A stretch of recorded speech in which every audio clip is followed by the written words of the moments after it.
We're here to talk about the block of the month 2024 quilt that I've been working on. Are you ready? Let's go.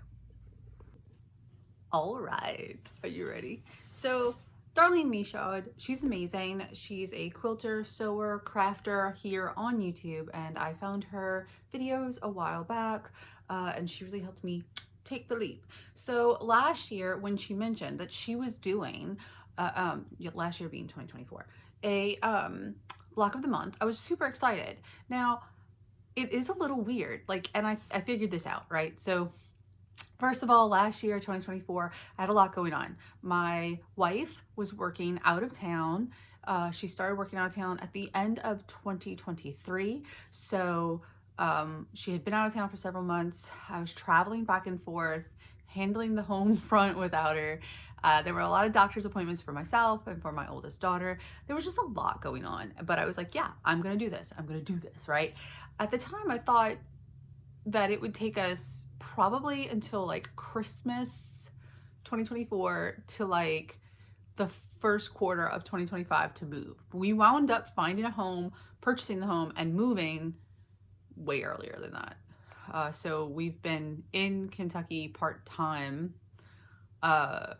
ish, or like in and out of Kentucky since about July, which is kind of fun. It's like right in the middle of the year. So the first 6 blocks were done at home in Folsom, Louisiana, and these 6 blocks were done in Kentucky, and that's just kind of fun. Like, it just kind of worked out that way, but I felt like it was a lot of fun. So anyway, here we go. I want to talk to you about it. Darlene Michaud, she did this. She was like, I'm gonna do a block of the month. I was like, yeah, I'm there, let's go. Now, I am going to show you January, which is that block, and I'm gonna show you my paper, but I'm not showing it to you so that you can like take the measurements and make the block, because that is the work she did, and she really deserves those views. She did a lot of work all year to make sure that we could complete this quilt. So I wanted to talk to you about it, but I'm going to show you what I did. I watched her video and she made it super easy, and then I just mapped it out on a piece of paper. And whenever, like, so I used graph paper, and like, if you notice, it says 5 by 5 square there. This, I did mine to where each block was a 1/2 inch. So it goes like 1, 2, 3, 4, and that is a 1/2, because a 5-inch block will finish at 4.5. So I wrote my measurements as the full measurement, and I drew it on the paper as what it would finish at to help my brain. Obviously, you do it however you want to do it. But I will say, she went through in the first couple of, she has a playlist on her channel, and I will try to figure out how to link directly to the playlist, or at least to her channel. But anyway, the first couple of videos, she did them all in one. And then she switched formats to where we were doing like the specialty blocks, and in like video 1, and then the surrounding block in video 2, and then she did her quilting in video 3.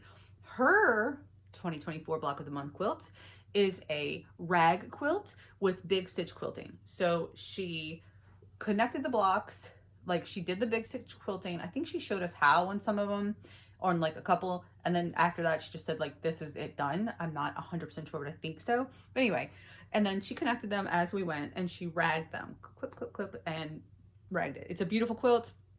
I wanted mine to be a bit larger and more like, I wanted a big quilt. I wanted like a, I don't want to say a real quilt, because a rag quilt is a real quilt, but like I wanted a bed quilt. How about that? Or like a, anyway. So I have my blocks. I believe that all of them right now, as they are done, are between 14.25 to 14.5 inches large. So I'm gonna have to figure out which ones, but I'm still trying to decide my final design on that. I did want to talk to you about a couple of things. I don't know if it's better to do it this way or just to turn the camera around. So I'm gonna turn the camera around. Okay, so introducing my quilt. Orange cat, because that's Amber's favorite kind of cat, and we have a couple of orange cats.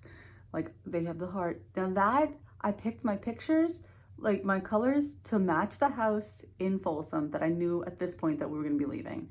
So I wanted it to be home, kind of, or like our old home. Anyway, That block I changed because I added green for the ground there. All right, that was one of my changes. Then here, she made the block and it had a little point right there. And I was unhappy with the point, so I just added a strip and took my point off. Great. All right, followed along, picked a yellow because at the time, like this, so this was June and we were leaving and there were yellow butterflies all over home, so I decided to keep it. This is by far my worst block. God, it's such a bad block, but I don't care. I'm embracing imperfection and being happy about it. And then this is my Walter block. Now, in her, this is a lot of work that I did to change it too, but all with like techniques that I learned from her channel. So I mean, I also learned it from a couple other places, and I had already done a letter quilt that I figured out the math on, so it helped too. But anyway, so this, on her original block, his little tail just goes off. But what my Walter is a chunky little dog with a very skinny long tail. So I gave him a very skinny long tail. And my Walter has an orange collar, so he got an orange collar. Yay! So that's my Walter block. All right, our sailboat. I didn't change anything there. I didn't change anything for our leaf. This was a really special block for me because this is the first time I've lived here while or anywhere really, where like the foliage like really changes so beautifully. So this is a special block. And then this block, I did a lot of changes too. Now I did them because she talked about it. She mentions here and there, like things that she might change or would do differently. And so when she mentioned that, I went with it. And on her apple, it's much more like a squarish apple. And she had talked about maybe changing the shape. I think her snowballs were like right here. She talked about like changing them and making them larger. So what I did was I made these larger and then I made those even bigger so that I get more of like a bottom of the apple, top of the apple kind of shape. So that's what I did there. So it's like one of the changes I made that she suggested or talked about. And then on this one, she had a sample that she showed us and then the one she made, and I really liked the longer trunk. So I made my trunk as long as I wanted it. And she kind of talks to us about all of that. Anyway, like I said, she talks us through all of this. It's a really great series. It was interesting to give up like control and not know what we were making the next month. Now, I did this whole thing where I was like, I don't want to reuse colors. I think I might have, I don't think I actually did. Like that orange is a different orange than that. And this yellow is a different yellow than both of those yellows, right? Okay. So anyway, but not knowing what you're making next, it makes it kind of hard to plan colors. The bundle that I created all of the bigger blocks out of was a QT Fabrics bundle called, it's a 24 fat quarter bundle called Bliss, and I got it years ago, just putting it out there. I always like to watch videos and then I'm like, what fabric is that? I love that fabric and I always want to know. So it's QT Fabrics, QT Fabrics Bliss. That is a fabric fat quarter bundle. They also had strips, jelly rolls, and I don't know if they did layer cakes or charm packs, but I know that they had jelly rolls and fat quarter bundles. Anyway, I loved it. I have loved it. I have made a small quilt for myself. I have made a friend's quilt with this because I had a couple of, I think I had 2 of these, and then I decided to use it for this because I really liked the patchwork type of way I've been chopping up my fat quarters. So that is what I have. That is following the directions. Then I decided to go off course. What I am deciding now is whether or not they will all get their like own 1-inch matching border. I'll show you the fabric. This is just straight up Walmart fabric. People are going to be snobs about Walmart fabric. Say what you will. I'll have a whole conversation with you about that at a later time. But this came from Walmart, and I'm thinking about putting like a 1-inch border around each square of that. And I thought it might be like a nice way to kind of like bring it together. I actually used this to the quilt that I made for my friend out of these fabrics. I used this to bind it, and it was a gorgeous combination. So I'm considering this to be around it. And then I have a light white denim that I'm gonna use as sashing. So maybe this as a border, and then a thin white denim sashing. And then I am making a, like after sashing, a border for the whole quilt out of all of this. And I'll show you how I'm doing it. I'm building it on paper. So I'm sewing my little strips to this, and then I'm sewing them together, and I can go into more detail on that. But this is the order I'm going in. So currently we just finished that, and now we're gonna start here.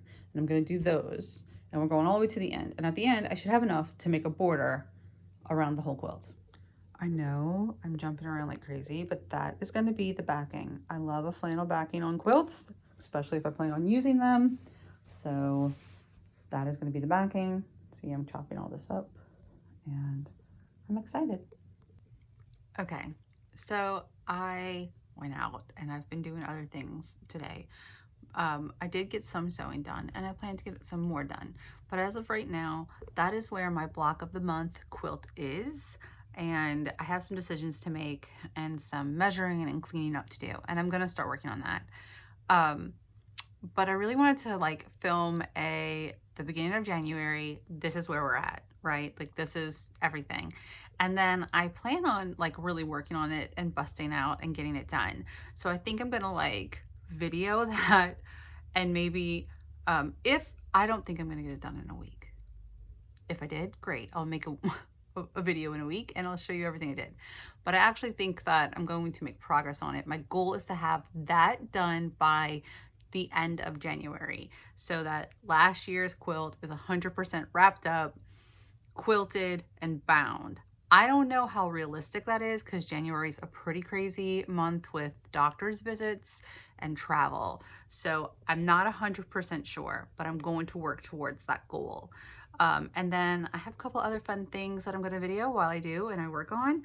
But so that was last year's project, and it worked well because it was 1 block per month. I did other sewing. I got other things done. I made my sister a quilt. I made other quilts. I got a lot of tops done, didn't get them all quilted, but anyway, but that was my big all year working towards this goal. At the same time, I've also been making thread basting hexagons for a hexagon quilt for a little, almost over a year.